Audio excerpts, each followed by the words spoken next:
it's the horror flick, Digger Ditch, Super 6, Big Mitch. And I'm kicking in doors with all three O's. And I'm bringing 28 101s because we faking sons. It's the Chronicles. And you in the Meadowlands. Yeah, you in the Meadows, man. And you already know what made me. 530. What that mean?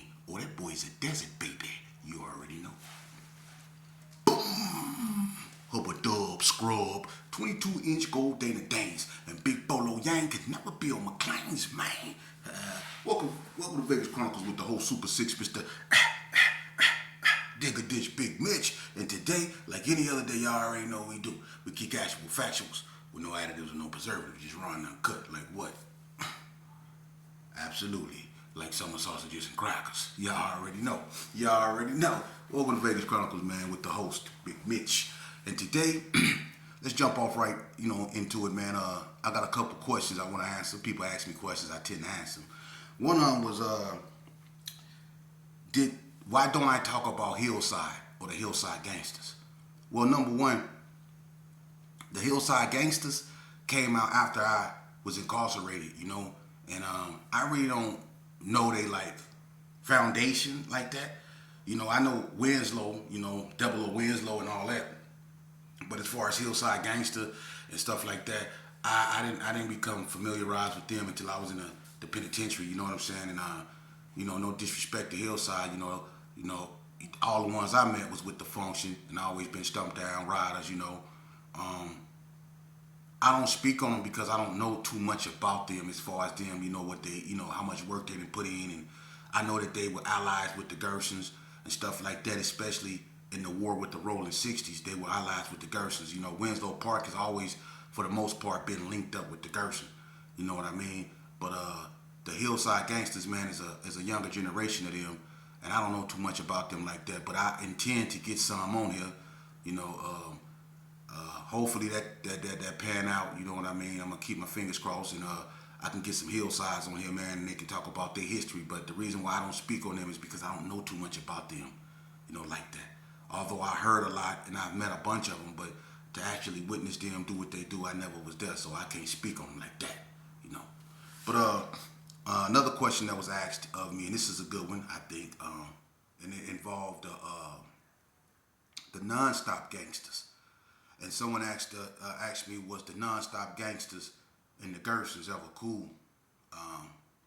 And it was a rumor circulating that the non-stop gangsters and the Gersons was linked up in the penitentiary system, especially back in the early 90s.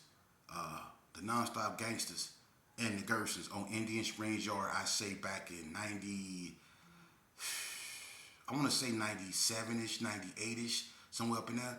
The Gersons and the non-stop gangsters was clicked up on Indian Springs Yard, and for the most part, I think the non-stop gangster, if I'm not mistaken, were Black Rags. And that was one of the reasons why, the Gersons and the non-stop gangsters linked up, and then they had a common foe, enemy, which was the ABMs, so the non-stop gangsters and the ABMs wasn't on good terms, so, it made it natural for the Gersons and the non-stop gangsters, because the Gersons and the ABMs weren't on good terms neither. So it naturally made them coming together, very easily. And I remember the first one I ever met from non-stop gangsters, his name was either Sugar Bear or Honey Bear. He was a little short, light brown, stocky youngster. I met him in Indian Springs, man. He was real cool, man. And he was riding with us, and he was down too. He was a rider. I salute that cat right there, man. Sugar Bear, I think his name was Sugar Bear, but he was a rider, man, for real. I tip my hat to him. And then you had Corn Dog and his brother, who was linked up with us over there at High Desert. And I remember Freight Train from Hard Time Hustler got into it with Corn Dog and his brother, I think up there by the gym on High Desert State Prison Yard. And Corn Dog, them and the Non-Stop Gangsters, at that time, they were linked up with the Gersons on that yard. As far as what happened on the street, I wasn't out there, I don't know. But in the prison, yes, that is true. The non-stop gangsters and the Gerson Park Kingsmen did have an alliance. That was in the penitentiary, so that is true. So moving on from that. Another question that was asked of me is, when did gang violence really start seeping into our school systems out here in Las Vegas? And I'm going to tell you something. It started before the incident at El Dorado. The incident at El Dorado that happened between the Hood and 40 Block was like, the final straw, But it's been skirmishes, and you can tell that something like that was on the horizon, because shortly before that, it was a big fight at Western, at the last day of school. And that was between, I think something happened between, if I'm not mistaken, Big Craze from Rolling 60s and Ludog from the Gerson. They got into it or something like that. And it was a fight up there a few days before that. And all the Gersons went up there to Western at the last day of school and beat up everybody. So you seen a tragedy on the horizon. And then you had things like the NTGs. They shot up the school bus. Everybody remember that. And Chubb from West Coast Blood got shot in the back. So gang violence has been seeping into our school system. It started with the football games and us, people going up there and we was fighting. The gang unit used to come up there to the football games, especially at Bonanza and all them places, and they used to post up because they know it was gonna be some a fight or some type of disturbance, because that's what the gangs used to do back in the late 80s, mid 80s. They used to go to the football games at the schools and stuff like that, and they used to fight each other that way, But as time went on, things started to really get more tense, and like I said, things started to happen at schools, and it was only a matter of time before something like El Dorado went down, and that's sad because that's how serious things got out here in Vegas, and everybody can go back in that era and go back in that time and remember that things was real intense, man, and it's sad that it seeped into our school systems like that, man, because that's when we really start, losing control over ourselves, our communities, our thought process and everything, man, and it's sad, man, but it was things that happened before the El Dorado incident where you can see that something like El Dorado was just on the horizon. So that was bad. But I want to take this opportunity while I can, before I move on, and say rest in peace to a brother that I grew up with. I have a lot of love and respect for, and I'm going to tell you something, and I can tell anybody this. Even when I was at odds with Donna Street, and we weren't on good terms, Plaid C, Platinum, my partner, R.I.P. They just buried him. And I just want to send my condolences to his family. I want to send my condolences, to the Donnas.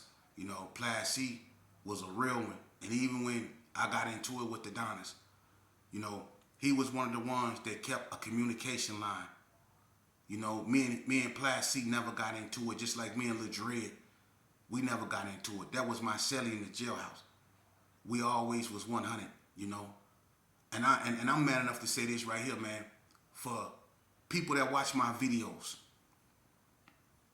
let me keep it so 100 with you before I move on to anything. I wanted to say this because it is true that some people grow up, and then it's true some people get old. You're going to do one or two. You're going to either grow up or you're going to get old. I chose to grow up. That's why I can sit here and say this. What I did to put myself in prison, and what I did to cause the Donna Street Crips and the Gerson Park Kingsmen's to clash, it wasn't nothing gangster about that, man. I'm going to keep it so 100 with you. What I did wasn't gangster at all. What I did was a coward move because I couldn't take a butt whooping, homie. And that's a bunch of our problems. We get so hot-headed because of drugs, our egos, and what he or she say, that we lose sight that was how I grew up fighting, taking L's, come back, try it again. But I couldn't take that L.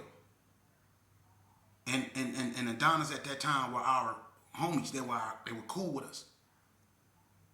I couldn't take that L, so what I do, I had to change the conversation. I couldn't have them saying she took an L that night, or she got beat up. I couldn't have them going around there saying that. I had to change the conversation, so I had to do something drastic. And what did I do? I took the coward way out. You see? And wasn't nothing gangster about that. I turned a bunch of family and friends into enemies, man, behind my actions because I couldn't take a butt whooping. That's part of the game, man. I grew up fighting. But that night I couldn't take, and that night I gathered so much animosity inside me that it caused me to tear apart a friendship, a family, because the Gersons and the Donnas was family. And I used to try to walk around like I was proud of that, man. Poking my chest out like I really did something, but I'm going to tell you what I did. People can say what they want to say. You can't glorify ignorance. What I did, let me tell you what I did. I tore apart a bunch of families. I stressed my mama out. I put myself in a position to where them people gave me all day and some. I caused the demise of so many little black boys behind my actions. And I was walking around in jail, in prison, like I did something. Even after I got stabbed up, I'm still walking around like I did something. But what did I really do? What did I really do? Because if I would have, think about this, if I would have went home, slept that off, came back, got my rematch, probably would have won. We probably would have ran it back again. However it would have went, it would have been a mutual respect thing. The Donnas and the Gersons would have still been cool. It would have just been another fight. I would have still probably been free. I would have probably been able to have a bunch of things I don't have. Put it that way. I threw all that away because my ego. So when we walk around here, man, and we poking our chests out and we thinking that doing what we do makes us gangsters, no, let's really look at some of the stuff we do, man, and why we do it. It's not gangster, man. For real. Rest in peace to Plaid C. That was my partner, man. I had much love for him, and I still got much love for him, man, you know.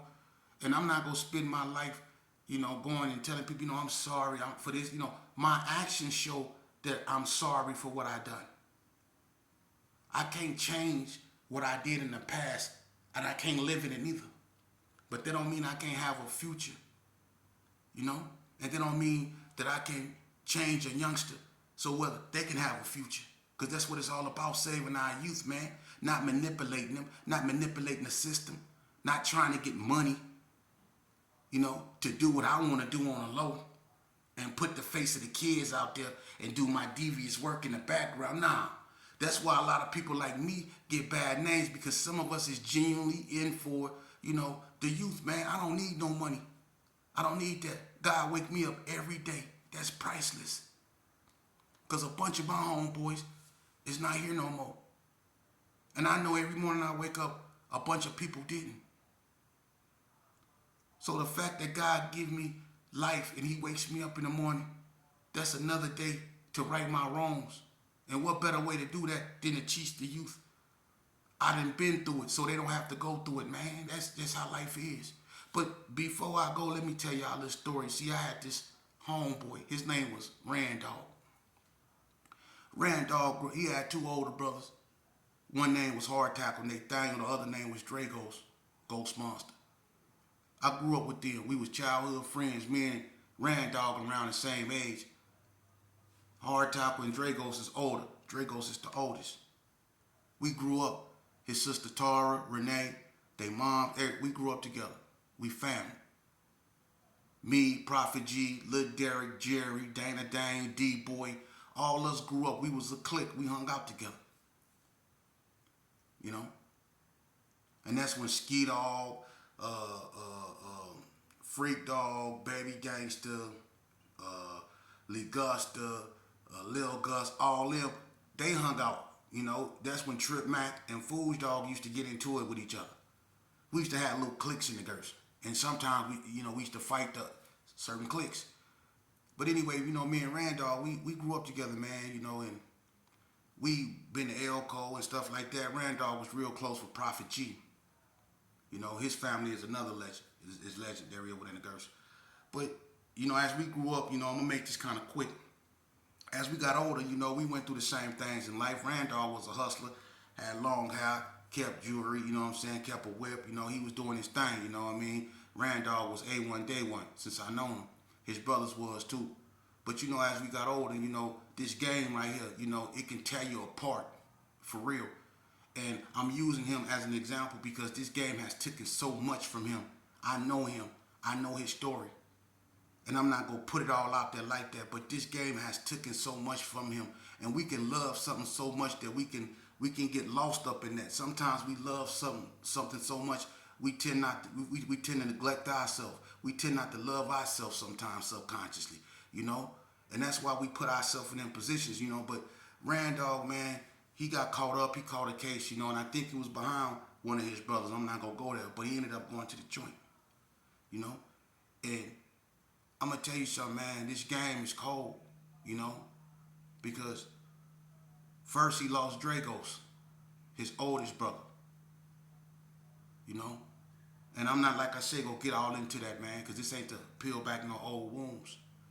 But he lost Dragos, man, and it was out of line, man. Rest in peace to Dragos. And while he was locked up, he lost his other brother, hard tackle. He lost both of his brothers, And I'm not going to put no more out there because he lost more than that. But I'm trying to show you something, man. This game that we play, it can take so much from you. This game has taken so much from me. This game has taken so much from Randall, man. Y'all don't know the psychological effects that this game will have on you, man. It's hard for a person to get up in the morning knowing who this game took from them, man. This man has suffered so much loss, man. For him to even smile is a miracle. And it's a bunch of people out there that feel the same way. This game has taken its toll on us, man. Whether it's from drug use, drinking beer, psychologically, from losing a child, losing a brother, losing a sister. You see? Going back and forth, to the penitentiary, not knowing, understanding why you just can't stay out. Why you just can't cope with society. You see? This game will tear you apart. So why would we allow our children to get infected with it? Why we don't fight harder? When we was gang banging and we was going at each other, we was adamant about knocking each other down. We wouldn't stop, no matter what. We was adamant. We should take that same energy we use to tear ourselves apart, to get at these youngsters, man, and get them out the street. The creative things we can do. Come on, man. Look how creative we was when we was trying to exterminate one another. Look how creative we was. Some of us used to dress up like women and go put in work. Look how creative we was. Think about it. We could use that same creativity and go out here and let's approach these youngsters, talk to them, get to know them. That's the problem. We can't relate to them no more because we don't talk to them no more. We just assume that they ain't gonna listen. We assume that they ain't intelligent. We assume that they just wood for the fire. We've all but given up on them, and they've all but given up on us too.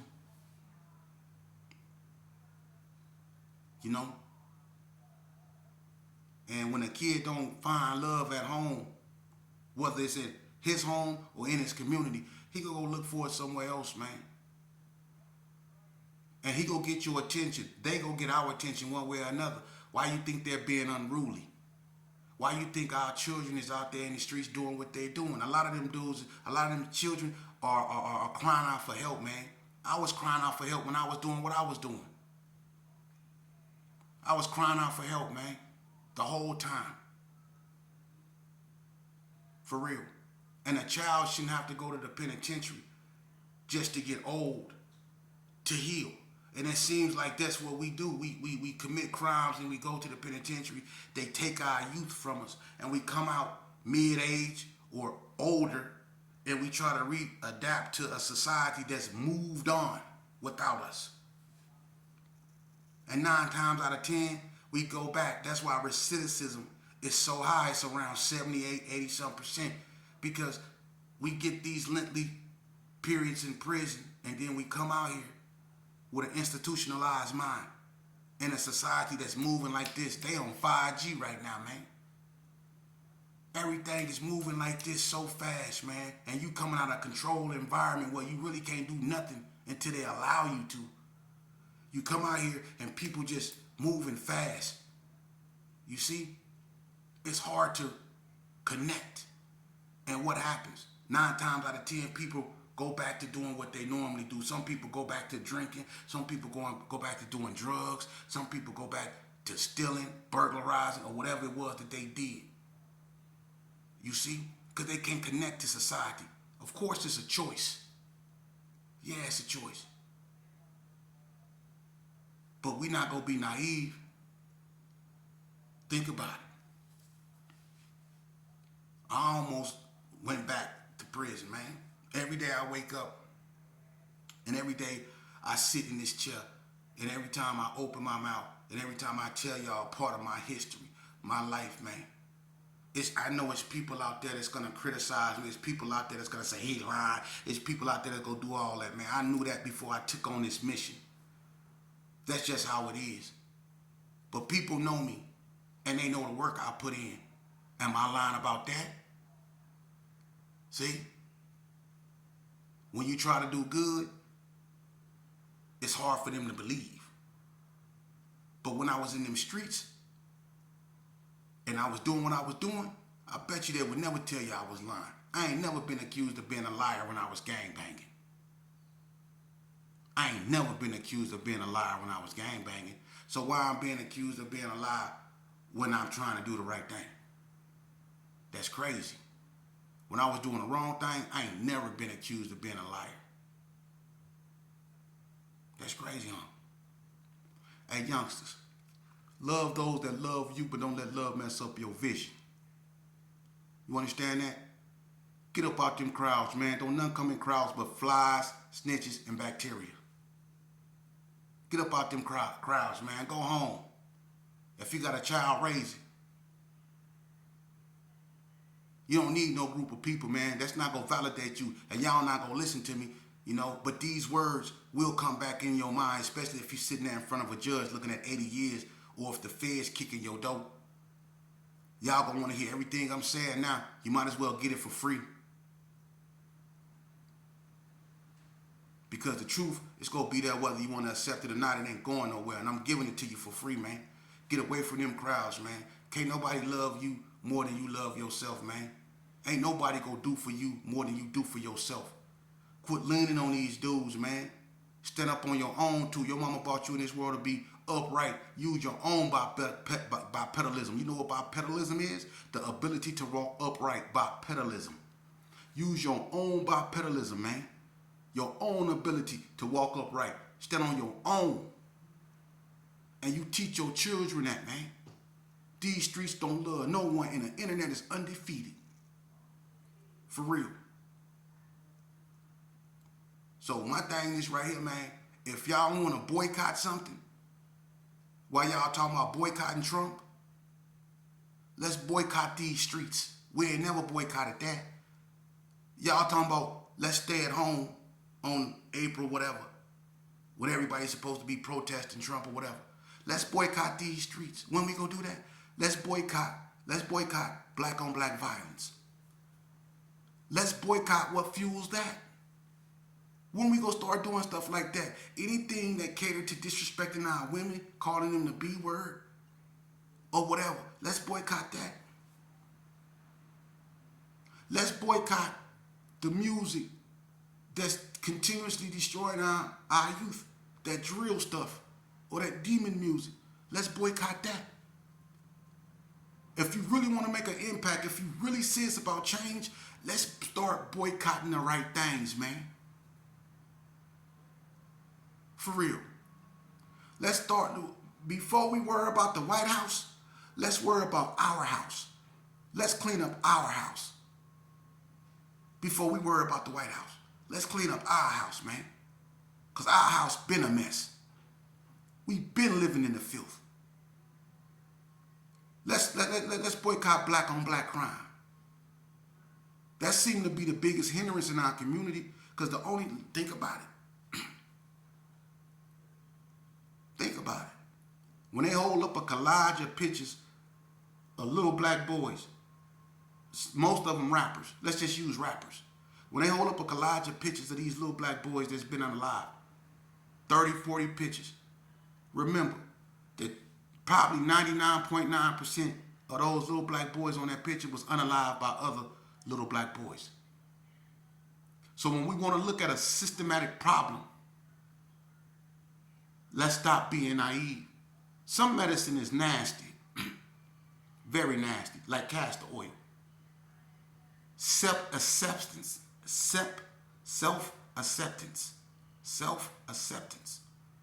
is a strong medicine that we've yet to really take. Accepting responsibility for what goes on in our communities at the hands of our people. That's some strong medicine to take. But it's the only way we go get well. You see, we want everybody else to take our medicine. We want everybody else to take our medicine. We want everybody else to admit their wrongdoings and their faults, but we've yet to take our own medicine. It was prescribed for us by God. Accepting responsibilities for one's own actions, man. Until we do that, we gonna remain the biggest hindrance of ourselves. I can't say it enough. We gonna remain the biggest hindrance of ourselves. And we ain't gonna have nobody to blame but us. Y'all continue to be blessed. I'm gonna continue to bring